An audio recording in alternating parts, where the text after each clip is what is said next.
তো গাইজ আগের বার যার জন্য বাবার মাথায় জল ঢেলেছিলে সে কি আছে না গেছে? কোনটা কোনটা বাতাও বাতাও। समझ रहे हो समझ रहे हो आप समझ रहे हो ना। Hello friends, welcome back to my channel, welcome to my new other video. আশা করি সবাই ভালো আছো আর আমিও খুব খুব ভালো আছি। তো আজকের সেই স্পেশাল দিন মহাশিবরাত্রি। তো মহাশিবরাত্রির শুভেচ্ছা সবাইকে। আমার মতো হয়তো অনেকেই আছো যারা যারা শিবরাত্রির উপবাস করেছো, তো অবশ্যই কিন্তু আমাকে কমেন্টে বলবে। তো এটা হলো আমার মর্নিং লুক। তো মর্নিংয়ে গিয়েছিলাম একটু টিউশনে, কারণ সারাদিন তো আজকে উপবাস, কিছু করবো না, তো এই আর কি। 2000 years later. তারপর দেখতে দেখতে প্রায় অনেক ঘন্টা পার হয়ে গেল। আই ডোন্ট নো মানে কিভাবে যে সময়টা পার হলো সত্যি জানি না। তো এখন রেডি হলাম, এখন যাব মন্দিরে। তো চলো যাওয়া যাক। তো দেখতে পাচ্ছ মন্দিরটা কিন্তু আমাদের বাড়ির সাথেই। আর অনেকে হয়তো চতুর্দশী লাগার পর দুপুর 12টায় বাবার মাথায় জল ঢেলেছ, কিন্তু আমি প্রত্যেকবার সেম টাইমে যাই। তো এবার ভাবলাম না, সারাদিন পাস করব, করে যখন প্রহর শুরু হবে প্রহরে গিয়ে জল ঢালবো। তো এটা ছিল আমার ফার্স্ট প্রহর।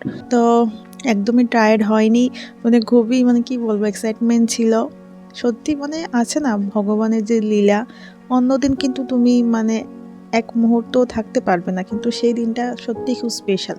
তো এটা ছিল ফার্স্ট প্রহরের পুজো। তো শেষ হয়ে গেল first প্রহরের Puja. A few moments later. পুজো দিয়ে বাড়িতে চলে আসলাম, কারণ বাড়ি থেকে আমাদের মন্দিরের ডিস্টেন্স প্রায় 10 মিনিটস। দ্যাটস ওয়াই আর মন্দিরে বসিনি, একটু যজ্ঞ দেখেছি, দেখে বাড়িতে চলে আসলাম।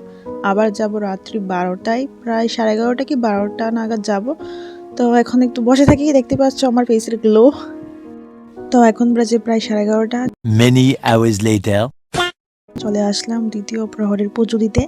তো দেখতেই পাচ্ছ মানে ফাইনালি একটা ভিডিও বানিয়েছি। তো সবাই তো ভিডিও আপলোড করে, কিন্তু আমি মানে ফোন ধরার বা সেরকম কাউকে বলার মতো লোক ছিল না। তো সেকেন্ড প্রহরে একটু লোক কম ছিল, এত বেশি ভিড় ছিল না। তো এখানে বাবাকে আমি পুজো দিলাম। ফার্স্ট প্রহরে দিই দুধ দিয়ে, আর সেকেন্ড প্রহরে দই দিয়ে।